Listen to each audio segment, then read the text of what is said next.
Hello, friends, and welcome to Adventures in Pixieland.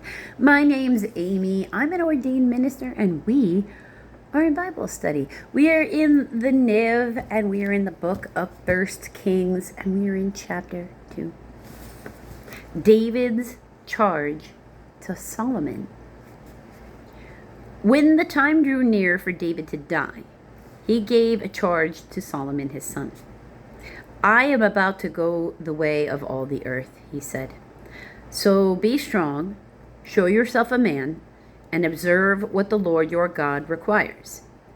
Walk in his ways and keep his decrees and commands, his laws and requirements, as written in the law of Moses, so that you may prosper in all you do and wherever you go, and that the Lord may keep his promise to me. If your descendants watch how they live, and if they walk faithfully before me with all their heart and soul, you will never fail to have a man on the throne of Israel. No, now you yourself know what Joab, son of Zeruiah, did to me, what he did to the two commanders of Israel's armies, Abner, son of Ner, and Amasa, son of Jether. He killed them, shedding their blood in peacetime, as if in battle. And with that blood stained the belt around his waist and sandals on his feet. Deal with him according to your wisdom, but do not let his gray head go down to the grave in peace, or Sheol, instead of just the grave. But show kindness to the sons of Barzillai, Barzillai,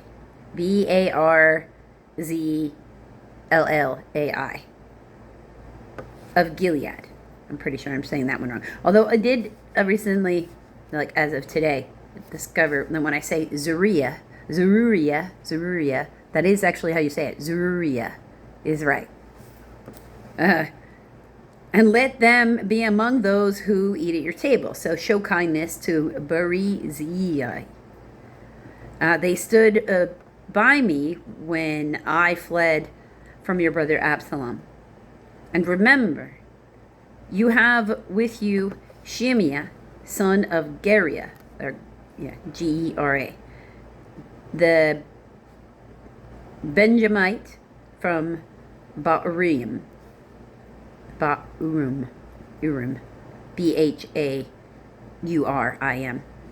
who called down bitter curses on me the day I went into Mahanaim, Mahanaim.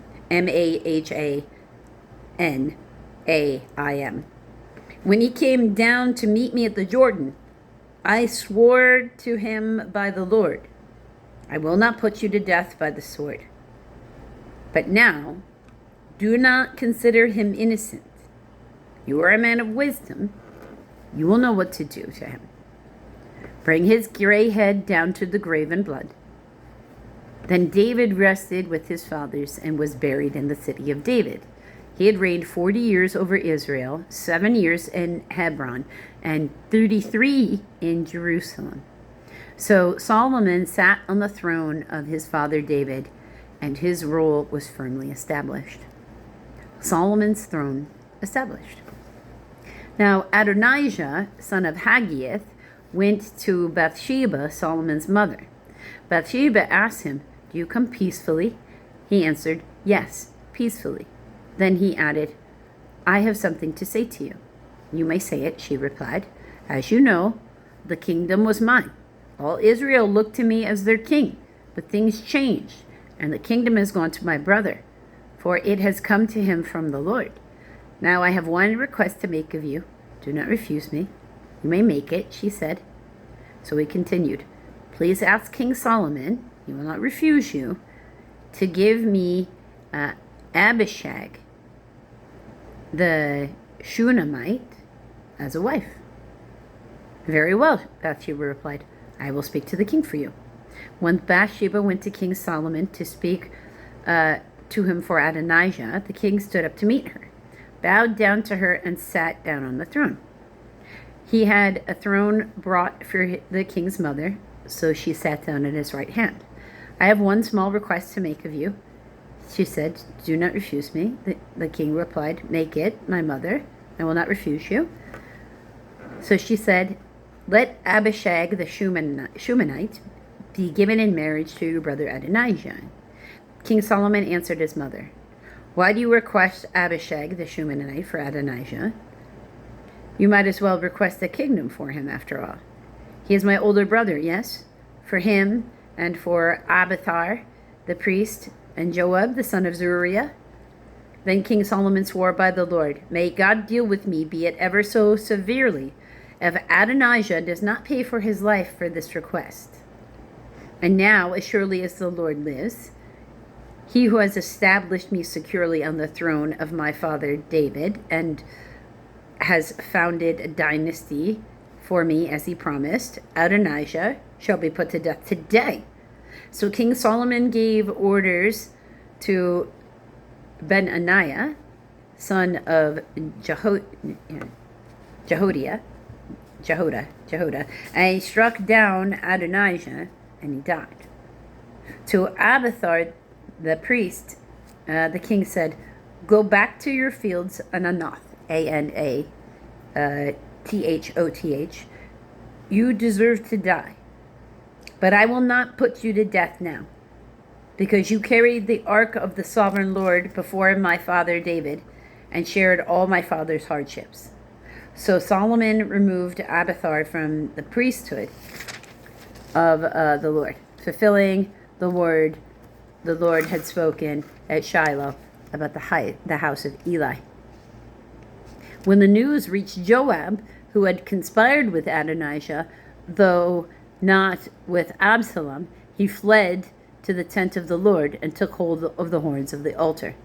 King Solomon was told that Joab has fled to the tent of the Lord and was beside the altar.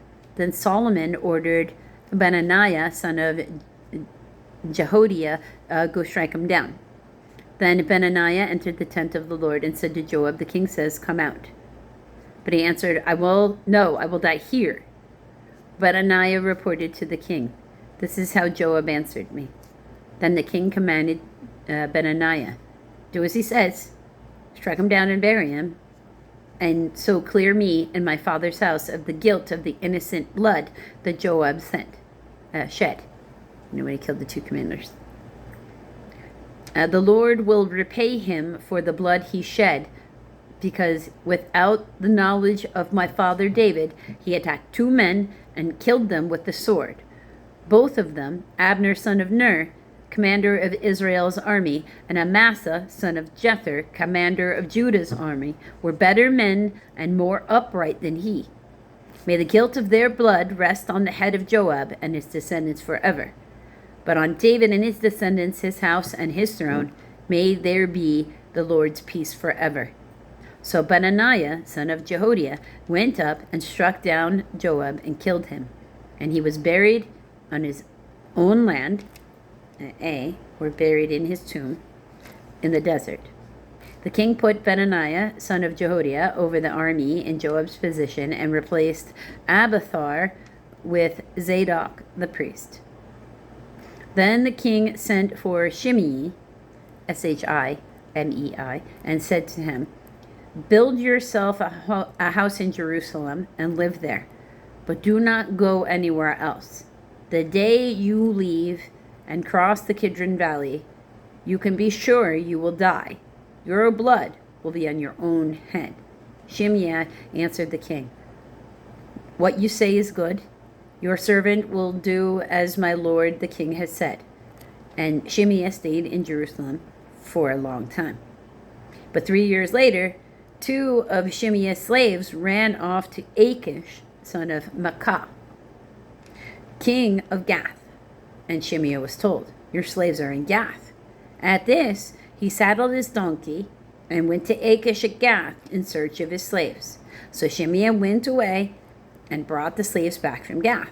When Solomon was told that Shimei had gone from Jerusalem to Gath and had returned, the king summoned Shimei and said to him, Did I not make you swear by the Lord and warn you, on the day you leave and go anywhere else, you can be sure you will die?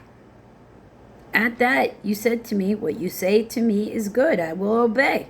Then why did you not keep your oath to the Lord and obey the command I gave you? The king also said to Shimei, you know in your heart all the wrong you did to my father David. Now the Lord will repay you for your wrongdoing. The king Solomon will be blessed, and David's throne will remain secure before the Lord forever. Then the king gave the order to Benaiah, son of Jehoiada, and he went out and struck Shimei down and killed him. The kingdom was now firmly established in Solomon's hands. So anybody who thought Solomon shouldn't be king, all gone and out now. And him, warning them and letting them break their oaths so that it's on their own head. If you want to see what happens during Solomon's reign, you're going to have to come back for the next video.